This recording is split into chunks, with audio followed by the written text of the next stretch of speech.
कोशिश करना चाहिए कि आपस में किसी भी तरह का विवाद न हो। तो आप जानते हैं ना, यहाँ हम लोगों ने कितना आपस में हम लोगों ने कोशिश की है कि विवाद कितना न के बराबर है। हम लोगों ने तो कोशिश किया है, लेकिन अभी सब चीज कोई सुन ले कि किसी भी धर्म के मामले में कोई भी चीज कोई बोलता है तो हमको नहीं ठीक लगता साहब।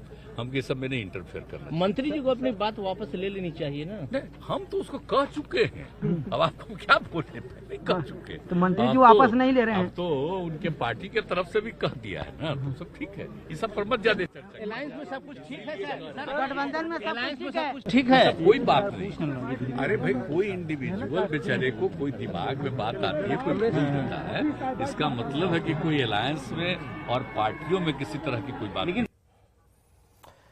5 महीने की सरकार महागठबंधन में रहा, आखिरकार मुख्यमंत्री को सामने आना पड़ा, बताना पड़ा उन्होंने अभी तक क्या एक्शन लिया है। नीतीश कुमार ने साफ तौर पर कहा कि धार्मिक मामलों में ना ही कुछ कहें। लबोलुआ वही है कि कुछ भी नहीं कहना चाहिए, किसी की भावना को ठेस पहुंच सकती है। और अपने आराध्य के प्रति अगर लोगों के मन में इतनी श्रद्धा है तो कोई क्यों सुनेगा आपकी? आप क्या हैं? आपने जो कह दिया वो मानक थोड़ी बन जाएगा। आप सूबे के मंत्री हैं, एक खास डिपार्टमेंट आपको दिया हुआ है, उसे बेहतर करने की जितनी कोशिश करनी है आप कीजिए। नीतीश ने जो कहा, उन्होंने कुछ लाइनें कही, लेकिन इसके व्यापक मायने हैं। समझदार लोगों के लिए इशारा काफी होता है। लेकिन सवाल है कि 5 महीने की सरकार है और महागठबंधन में रार दिखाई दे रही है, ऐसा क्यों हो रहा है?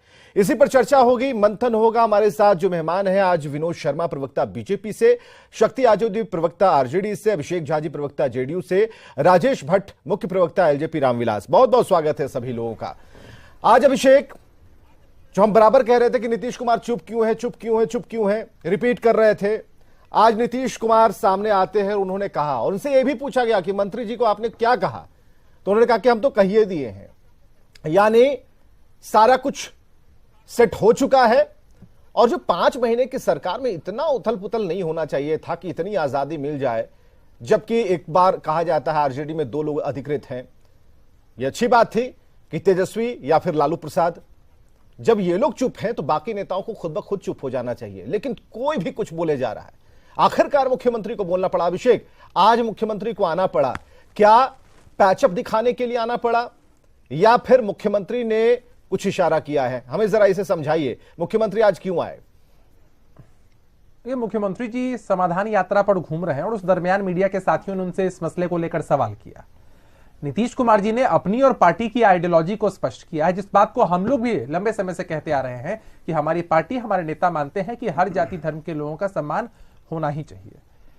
क्रोनोलॉजी को समझने की जरूरत है। देखिए, राष्ट्रीय जनता दल की तरफ से कुछ नेता हैं जो मुख्यमंत्री जी को लेकर आपत्तिजनक टिप्पणी करते हैं, भाषाई मर्यादा को तार-तार करते हैं, उस पर हमारी कड़ी आपत्ति है। दूसरा मसला ये उठता है, शिक्षा मंत्री जिस तरह के बयान को देते हैं, फिर उनकी पार्टी के अंदर भी विरोधाभास आता है।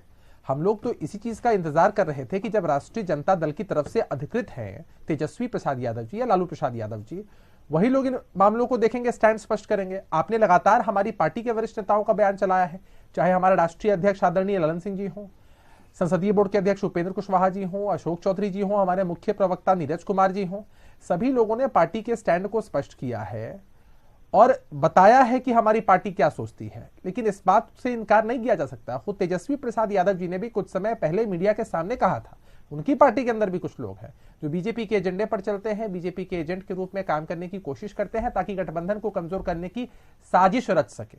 तो ऐसी चीजें कहीं से भी स्वीकार्य नहीं है। इन चीजों को निश्चित रूप से राष्ट्रीय जनता आपका भी आज मैं ट्वीट देख रहा था, आपने भी हमला है। करने में कोई कसर नहीं छोड़ी है। मसला ये होता है कि हम लोग एक अपेक्षा रखते हैं कि कोई भी व्यक्ति अगर समाज में लाइन से हटकर बोले, पार्टी के लाइन से भी हटकर बोले, तो पार्टी को संज्ञान लेना ही चाहिए। खुद यहाँ शक्ति यादव जी बैठे हैं, इनकी भी धर्म में बहुत आस्था है। आप इनसे भी सवाल करेंगे तो उन चीजों को मुझे नहीं लगता है कि ये भी एक्सेप्ट करेंगे। तो हम लोग तो इसी बात की उम्मीद में हैं कि राष्ट्रीय जनता दल का ये आंतरिक मामला है तो वो इन चीजों को देखेंगे। हमारे मुख्यमंत्री जी ने भी यही बातें कही हैं कि भाई, उन्होंने साफ तौर पर बता दिया है, शिक्षा मंत्री जी को भी कहा है, तेजस्वी यादव जी से भी उनकी बात हुई होगी। तो एक सकारात्मक इसकी तह में जाने की कभी कोशिश हो रही है अभिषेक? इसके तह में आखिर बात ये हो क्यों रही है? इतनी आजादी कैसे? नहीं, ये तो भाई राजद की तरफ से ही बताया जा सकता है। मुख्यमंत्री जी के विषय में, हमारे नेता नीतीश कुमार जी के विषय में जिस तरह से अशोभनीय टिप्पणी की गई वो तो कहीं से स्वीकार नहीं है ना। राष्ट्रीय जनता दल के भी कोई नेता उसको डिफेंड नहीं कर पाएंगे, तो फिर आगे क्या होना चाहिए, कैसे इन चीजों पर लगाम लगे, कैसे खेद प्रकट किया जा सके, जिस तरह से शिक्षा मंत्री जी ने कहा है, ये सारी चीजें तो उन लोगों को देखनी है। आज नीरज कुमार को क्यों आना पड़ा, पूरा खतियान लेकर क्यों आना पड़ा, विकास का खाका क्यों दिखाना पड़ा? नहीं, ये तो उन्होंने तो वास्तविक तस्वीर जो रही है बिहार की वही प्रस्तुत की है। अपनी इच्छा से या अपने घर से तो आंकड़े उन्होंने पेश नहीं किए हैं। उन्होंने जो भी आंकड़े साझा किए हैं उनके सोर्स सबके पास हैं। नहीं, अभी दिखाने की क्या जरूरत है? हम ये पूछ रहे हैं, समय का चुनाव अभी ही क्यों? नहीं भाई, पार्टी के मुख्य प्रवक्ता हैं, अगर जनता के बीच या आप लोगों के बीच पार्टी की तरफ से कोई बात को रखना चाहते हैं, तथ्यों को रखना चाहते हैं, तो मुझे नहीं लगता है कि समय पर नहीं, किसने डिमांड किसी ने की होगी ना दिखाने की। जैसे आप जब क्राइम की रिपोर्ट मांगते हैं तो आप क्राइम वाला रिपोर्ट दिखाते हैं ना। आखिर ये डेटा सार्वजनिक करने का क्या मकसद था, किसे जवाब दिया गया इसे बिना मांगे भी विवेक जी हम लोग चीजें जनता के सामने रखते रहते हैं, आप लोगों के माध्यम से, प्रेस कॉन्फ्रेंस के माध्यम से, सोशल मीडिया के माध्यम से तो चीजें रखी। नीतीश कुमार जी के विषय में एक बार फिर से शिक्षा को लेकर जो काम आज तक हुए हैं उनका विस्तृत आंकड़ा प्रस्तुत किया है हमारे मुख्य प्रवक्ता नीरज कुमार जी ने, और इसमें बुराई ही क्या है। उन्होंने दर्शाया है कि किस तरह से नीतीश कुमार जी शिक्षा को लेकर अलर्ट हैं, किस तरह से लगातार शिक्षा के बजट में इजाफा हो रहा है, कैसे शिक्षक और छात्रों का जो अनुपात है, ठीक है, इस अनुपात के बारे में जरा बीजेपी प्रवक्ता से भी जानते हैं। विनोद शर्मा जी, जरा बताइएगा, ये कुछ आपको अनसुलझी पहेली जैसा नहीं लगता? क्योंकि नीरज कुमार अगर इतना बड़ा डेटा लाकर दिखाते हैं, डेटा ही जवाब है अपने आप में। देखिए, निश्चित रूप से नीरज जी ने आईना दिखाने का काम किया है। राजद शासन काल का जो था उसका रखा है उन्होंने लेखा, और जदयू शासन काल में भाजपा गठबंधन में जो काम हुए उसको दिखाने का काम किया है। और निश्चित रूप से देखने से लगता है कि काफी काम हुआ है। जो हमारे साथ नीतीश जी थे उस समय शिक्षा के क्षेत्र में काफी विकास हुआ है। और पहला देखेंगे कि शिक्षा मंत्री जी ने पहले शिक्षित बिहार तेजस्वी कुमार के नाम से पोस्ट किया था, जिसके जवाब में आया है शिक्षित बिहार नीतीश कुमार। तो निश्चित रूप से आश्चर्यजनक लगता है कि कैसा गठबंधन है, कौन किसको नीचा दिखा रहा है, बिहार की जनता नहीं समझ पा रही है। और लगातार जिस तरह से मुख्यमंत्री पर हमले होते रहे, जिन शब्दों का प्रयोग होते रहे, कहीं न कहीं बहुत ज्यादा दरार पड़ गई है। और लगता है कि जबरन एक गठबंधन चलाया जा रहा है जिसकी अपेक्षा बिहार की जनता को नहीं थी। इतने कम समय में इस तरह की खटास आना साधारण बात नहीं है। तो कहीं न कहीं से मुख्यमंत्री दुखी है। बिना मुख्यमंत्री के इच्छा के एक शब्द भी कोई नहीं बोल सकता है। हम लोग जानते हैं नीरज काफी सीनियर प्रवक्ता है, उनके काफी करीबी है, इसमें दो राय नहीं। अशोक चौधरी जी ने जो बातें उठाई वो भी किचन कैबिनेट के मेंबर है। और संसदीय बोर्ड के अध्यक्ष उपेंद्र कुशवाहा जी ने भी कहा था कि इनको हटाया जाए, ये तो बयान वापस ले, क्षमा मांगे। आज नीतीश कुमार जी ने भी इस बात को कंफर्म कर दिया कि मैंने भी कहा है उनको क्षमा मांगने के लिए, बयान वापस लेने के लिए। उसके बाद भी अगर कोई दुस्साहस करता है मंत्री, पूछ लेते हैं ना। शक्ति यादव जी हमारे साथ है, रुकिए। वो आश्चर्यजनक है। शक्ति यादव, कहीं न कहीं से ठीक है, आप चाह रहे हैं कि नीतीश कुमार ने कहा कि हमने तो कहा ही है। अब नीतीश कुमार की बात को अगर कोई ना माने, क्या अंदर चल रही है, तो शक्ति यादव बेहतर बता पाएंगे। शक्ति यादव जी, क्या माफीनामा लिखा जा रहा है? इंतजार किस बात का है? विवेक जी, पूरे इस प्रकरण पर आदरणीय उप मुख्यमंत्री जी ने स्पष्ट अपनी बातें रख दी कि संविधान के तहत सभी धर्मों का आदर हमारा कर्तव्य है, और कोई भी किसी धर्म के खिलाफ बोलता है तो ये अच्छी बात नहीं है।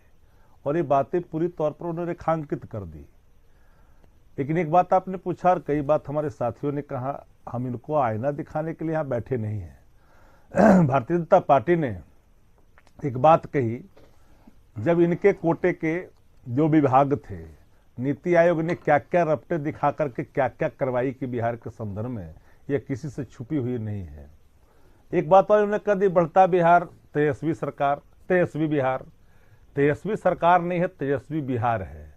जो लोग नीतीश कुमार जी को, तेजस्वी यादव जी को अलग अलग देखना चाहते हैं, उनकी राय क्या है मैं नहीं जानता। मैं दोनों को देखता हूं एक ही नजरिए से। एक गठबंधन की सरकार है, उनमें हम छवि देखते हैं, और जब छवि देखते हैं कि मंशा दोनों की एक है, तो शिक्षित बिहार में अगर तेजस्वी हैं तो वो भी है, और शिक्षित बिहार नीतीश कुमार भी हैं तो वो भी है। तो हमारे लिए समानता का प्रतीक। तो ये जो 2022 का, ये जो 2022 का पिन ट्वीट है, ये 2022 का शिक्षा मंत्री का पिन ट्वीट है, उसमें लिखा है यशस्वी बिहार। तो आखिर यशस्वी ही रहने देते। यशस्वी अपने आप में बहुत ही बढ़िया शब्द है, व्यापक शब्द है। देखिए, यशस्वी बिहार तो है और रहेगा भी। और अगर उसमें माननीय मुख्यमंत्री जी का भी नाम आ रहा है कि मुख्यमंत्री जी यशस्वी मुख्यमंत्री जी, तो भी तेजस्वी, दोनों का इस सरकार में अगर अपनी अपनी प्रतिबद्धता कोई दोहरा रहा है तो ये उनकी अभिव्यक्ति का प्रतीक है कि किस श्रद्धा से। लेकिन हम दोनों को एक समान नजर से देखते हैं, हम छवि वही देखते हैं, अलग से सरकार में कोई छवि हम दूसरा नहीं देखते हैं। ठीक, हमें ये बताइए, नीतीश कुमार ने कहा है ना, नीतीश कुमार ने खुलकर कहा कि हमने तो कहा है मंत्री जी को, तो नीतीश कुमार की बात तो मानेंगे, सार्वजनिक तौर पर माफी मांगेंगे ना? देखिए, एक बात जान लीजिए, हमने कल भी परसों भी कहा था और आज मैं पुनः कह देता हूं, तेजस्वी यादव जी आदर करना भी जानते हैं, सम्मान भी करना जानते हैं और सबके प्रति भाव उनके जितने अच्छे हैं वह किसी से छुपी हुई नहीं है। और मैंने एक बात आपको कहा था, याद रखिएगा और आने वाले कल के लिए रेखांकित करके रखिएगा कि तेजस्वी यादव एक ऐसे व्यक्ति का नाम है, एक ऐसे इंसान का नाम है जो अपने वचन, जो अपने बोली और कर्तव्यों से कभी पीछे नहीं हटते और उसके निर्वहन में कोई भी जहां चीजें हैं वो स्वाभाविक तौर पर वहां पर स्थापित हो जाता है। उन्हीं के सेना में जो एक अगली लाइन वो क्यों गड़बड़ा? अगली लाइन और मैं कह दूं, मैं एक अगली लाइन और कह दूं, महागठबंधन की सरकार जिन आकांक्षाओं के लिए बनी और जो आकांक्षा है, जो हालात है देश की, जिस दृष्टिकोण से बना है और आगे बढ़ रहा है, कोई भी अवरोधक तत्व, कोई भी कारक अगर इसमें अवरोधक बनना चाहेगा और बनेगा तो बहुत लंबे समय तक उस राह के रोड़े नहीं रहेंगे। मानकर चले कि नंबर 3 होंगे। मैंने एक लाइन में भी कहा, मेरी बात को आपने आप तो मुहावरा कहने में एक्सपर्ट हैं, हम तो मतलब निकाल रहे हैं। मानकर चले कि नंबर 3 होंगे शिक्षा मंत्री। अगर आप जैसा बुद्धिजीवी व्यक्ति जो पाटलिपुत्रा की धरती से गया हो, हैदराबाद से एंकरिंग करके देश की राजनीति के नब्ज को पहचानता हो, तो मेरे शब्द व्यापक हैं समझने के लिए कि कोई भी तत्व, कोई भी कारक महागठबंधन की राहों में अवरोधक बहुत लंबे समय तक नहीं बन सकता है, क्योंकि जो भी कर्तव्यों से कभी विमुख न होने वाला व्यक्ति का नाम ही तेजस्वी यादव है। चलिए, तेजस्वी यादव की बात इन्होंने कही, विनोद शर्मा जी टिप्पणी करनी है, इन्होंने स्पष्ट कर दिया, शक्ति सिंह यादव ने स्पष्ट कर दिया, नंबर 3 इशारे में बात कही, हम क्लियर नहीं कहेंगे, लेकिन एक बात तो जरूर है, जो खिलाफ में जाएगा एक्शन उस पर होगा। तेजस्वी ने जो बात कह दी कोई करके दिखाते हैं। विनोद शर्मा जी, कहीं शौक है तो बताइए। देखिए, शक्ति जी ने 2 बातें की, एक नीति आयोग की बातें की, तो ये शायद भूल रहे हैं कि बराबर का सरकार था, 2 डिप्टी सीएम हमारे थे। अगर नीतीश जी की छवि धूमिल हुई तो भाजपा की भी छवि धूमिल हुई नीति आयोग के कारण। हमने भेदभाव नहीं किया, हमारे किसी डिप्टी सीएम, किसी मंत्री ने ऐसे शब्दों का प्रयोग नहीं किया और न माननीय मुख्यमंत्री जी का कभी अपमान किया सार्वजनिक मंचों पर। और निश्चित रूप से तेजस्वी जी की जो इच्छा है तो बोल रहे हैं ना कि तेजस्वी ने भी स्पष्ट किया है कि अगर एक्शन लेंगे, अगर कोई लाइन अगर डिरेल होगा तो एक्शन लेंगे। नहीं, वो भी तो बता दिया कि हम बराबर हैं। नीतीश कुमार जी अगर समझते हैं कि मुख्यमंत्री है तो हम डिप्टी सीएम। कहा शक्ति यादव ने कहा, अभी कहा कि देखिए उनका मुख्यमंत्री नीतीश कुमार है तो मुख्यमंत्री थी, क्या नाम है, तेजस्वी कुमार, शिक्षित तेजस्वी कुमार की चर्चा की, देखिए निकाल करके निकाला इन्होंने। अब इनके तेजस्वी यादव कहीं भी पीछे नहीं है, बराबर के हकदार है। कहा भाई, कहा शक्ति यादव ने कहा, पिछले कहा है, आप निकाल के देख लीजिए। इन्होंने हमारे साथ राजेश भट्ट भी, हम तुरंत आते हैं। राजेश भट्ट है हमारे साथ, मुख्य प्रवक्ता एलजेपी रामविलास से। राजेश भट्ट मुख्य प्रवक्ता एलजेपी रामविलास से हमारे साथ मौजूद हैं, उनके पास चलते हैं। राजेश भट्ट जी, आपने सुना कि ऐसी कोई बात हुई और हम 5 महीने की सरकार और महागठबंधन में रार पर सवाल का निशान खड़ा कर रहे हैं कि 5 महीने में ऐसा क्या हो गया, लेकिन तेजस्वी बार बार रिपीट कर रहे हैं नीतीश कुमार और लालू प्रसाद यादव। महागठबंधन का मतलब यह होता है, यह नहीं कि कोई भी मंत्री कुछ बोल देगा और उसे मान लिया जाएगा कि महागठबंधन की तरफ से कुछ कहा गया है, लेकिन एक संयमित तरीके से नीतीश कुमार ने सलाह उन्हें जरूर दे दी है। कैसे इसे आप देख रहे हैं? देखिए, बेमेल गठबंधन की जो सरकार बनी है, ये 5 महीने में ही सारे आसार अब नजर आने लगे हैं, एक बाय एक करके। आप देखेंगे कि एक तरफ शिक्षा मंत्री रामचरितमानस पे बोलते हैं, इसके पहले सुधाकर सिंह जी हमला करते हैं। ये एक मोहरे की तरफ बढ़ाए जाते हैं लोग एक दूसरे पर हमला बोलने के लिए। सवाल ये बात इस बात की नहीं है, सवाल व्यापक अर्थों में इस बात की है कि एक बड़े समुदाय को रामचरितमानस के नाम पर आहत करना और पूरे समाज में जो समरसता भंग करने का प्रयास और षड्यंत्र किया जा रहा है, यह बेहद दुर्भाग्यपूर्ण है। और अभी शक्ति यादव जी ने जो कहा कि जो रोड़े अटकाएंगे उस पर कार्रवाई हो सकती है, उनका अर्थ यही था। व्यापक अर्थों में जो उन्होंने समझाया, मेरी समझ जो कहती है वो यही कहती है।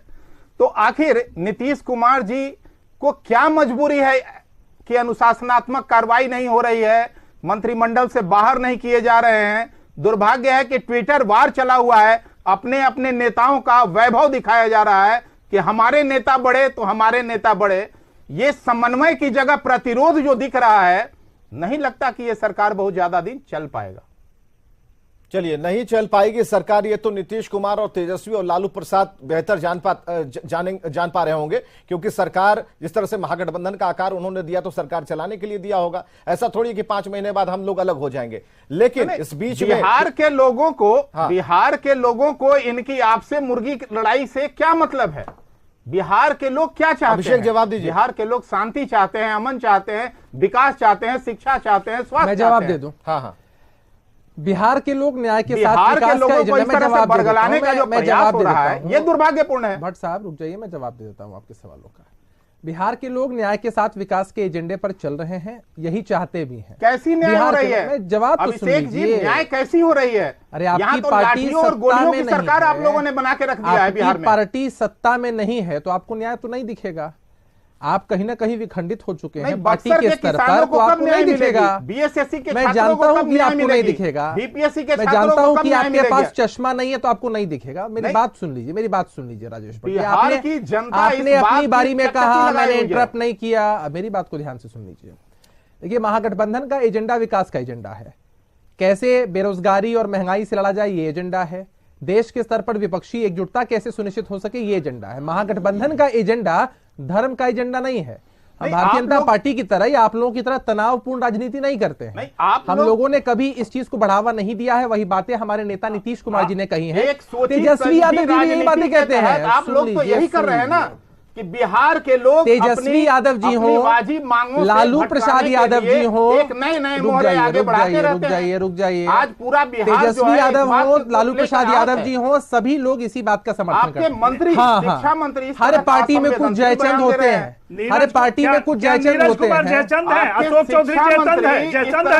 हमने साफ तौर पर बता दिया है। नीरज कुमार, आप लोग जयचंद, आप लोग हैं जयचंद,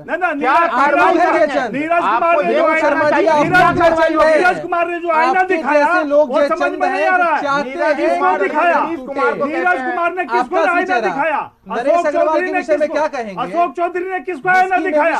ये जयचंद है, जयचंद कहना चाहते हैं। माता सीता को टेस्ट उपेंद्र कुशवाहा को जयचंद कहना चाहते हैं। का अपमान कहिएगा। किसको बता रहे हैं? आप लोग हैं जयचंद, आपके आपकी पार्टी में है, आप अपनी पार्टी के लोग हैं। बात से मत भागिए। चेहरा हम उजागर करते हैं जनता के सामने। लोगों को जयचंद आप अपमानित करते हैं। कहा कि सभी पार्टियों में होते हैं, सभी पार्टी में जातियों में होंगे, सीता माता को, होंगे आपके। गणेश जी, लेकिन आरोप तो आप ही के ऊपर लग रहे हैं विनोद शर्मा जी। विनोद शर्मा जी, आरोप तो आप ही के ऊपर है। बीच में तो खेल आप ही कर रहे हैं। विनोद शर्मा जी, खेल तो आप ही कर रहे हैं। क्यों महसूस कर रहे हैं? चंद्रशेखर जी ने बयान दिया, आ रहे सर, हम कहाँ आते हैं? उपेंद्र कुशवाहा ने मांग किया, अशोक चौधरी ने मांग किया इस्तीफे की, नीरज कुमार ने इस्तीफे की। ठीक है, आप अपनी बात कर लिए ना। ठीक है, शक्ति यादव, शक्ति यादव, एक मिनट। भाजपा कहाँ आती है? अरे रुकिए, भाजपा कहीं नहीं है। ठीक है, हो गया ना जयचंद, ये सब खेल हो गया। हाँ रुकिए, देखिए, मैं बिहार की जनता देख रही है। हाँ देख रही है, हम भी देख रहे हैं। को हमारे माथे, हाँ सब देख रही। अरे सबके पास दूरबीन है। हाँ शक्ति यादव जी, बिल्कुल मैं साफ शब्दों में कहूंगा, क्योंकि तार्किक बात होनी चाहिए और तर्क संगत जो चीजें आप डिबेट में रख रहे हैं, बिहार की जनता, देश की जनता देख रही है। शक्ति जी क्या कार्रवाई करेंगे आप रुकिए ना, अभी 4 दिन हुआ, रुकिए ना, अभी अस्थिर रहिए ना, अभी मर्म समझिए थोड़ा, अभी रुक जाइए। अभी आपने, इन्होंने कहा भारतीय जनता पार्टी के नेता कि 5 महीने में रार हो गई है, अपना संख्या बल का दिखा रहे हैं।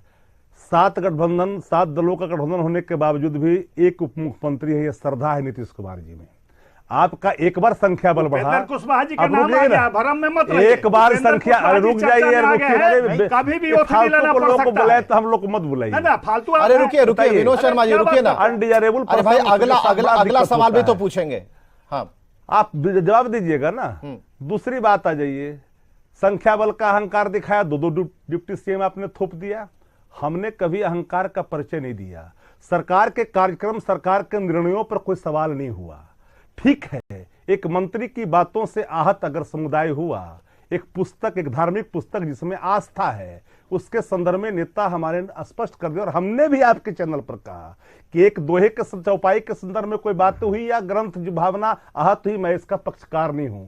लेकिन जो एड़िया लगा लगा के भारतीय जनता पार्टी कह रही है, या जो उसके साथ जाकर गोता लगा रहे हैं, जो एक लेजिस्लेचर जिनका नहीं है, जरा बताइए ना कि भगवान विष्णु जो त्रिलोक धाम स्वामी हैं, उनको क्या कहा गया, हमें ये विष्णु ना से तुलना बताइए। किया गया। शक्ति यादव जी, प्लीज, हमें जी को बताइए। और राज खबर भट्टाचार्य ने शिक्षा मंत्री की बात का सपोर्ट कर दिया है। भाजपा यही नीति है। इसका जवाब क्या है? क्या कार्रवाई हुई? अरे दीपंकर भट्टाचार्य ने कार्रवाई आप क्या कर रहे हैं? दीपंकर भट्टाचार्य ने सपोर्ट कर दिया है शिक्षा राजद ने मंत्री के क्या बयान का। कार्रवाई किया शिखंडी कहने वाले पर? देखिए, एक बात इससे जान बड़ी लीजिए। गाली क्या होती है शिखंडी विवेक से? जी, अरे शिखंडी अरे वाले बोलने वाले गाली पर समझ में कार्रवाई हो क्या? आएगा। अरे भगवान, विनोद शर्मा जी, अरे जब आप जो सवाल विनोद शर्मा जी, जो सवाल आपको पूछना चाहिए वो सवाल तो हम कर रहे हैं भाई। अरे जो सवाल विनोद शर्मा जी आपको करना चाहिए वो आरजेडी से तो हम कर रहे हैं। तो तित्ती लड़ा रहे। अरे आवेगा कुछ मैं तो तो वही बता ना रहा हूं बोलेंगे। कि शिखंडी कहने वाले पर क्या अरे कार्रवाई कहाँ है? चलेगा शिखंडी फिखंडी, पुरानी बात हो गई, आप उसी को लपेट रहे हैं। आपको पता है दीपंकर भट्टाचार्य ने शिक्षा मंत्री के बयान को सपोर्ट किया, आपने एक भी सवाल पूछा क्या? आपको बताना होगा कि कार्रवाई कब होगी। पूछ तो रहे हैं क्या? पूछिए कि प्रज्ञा ठाकुर पर कब कार्रवाई कराएं। चलिए आशा करते हैं कार्रवाई जल्द होगी, क्योंकि अगर कार्रवाई होती है तो सरकार का जो मनोबल है, सरकार में काम करने वाले मंत्रियों का मनोबल जो है, जो पार्टी के विधायक है, जो महागठबंधन के नेता हैं, उनमें एक डिसिप्लिन आएगा, अनुशासन आएगा, जिससे वो कुछ भी कहने से पहले सोचेंगे, सोचने से पहले पढ़ेंगे, और उससे ज्ञान का विस्तार भी होगा, अच्छी बातें आएंगी और किसी की भावनाओं को कोई भी आहत नहीं कर पाएगा। बहुत बहुत शुक्रिया इस डिबेट का हिस्सा बनने के लिए, डिबेट में आने के लिए। खबरें लगातार जारी हैं।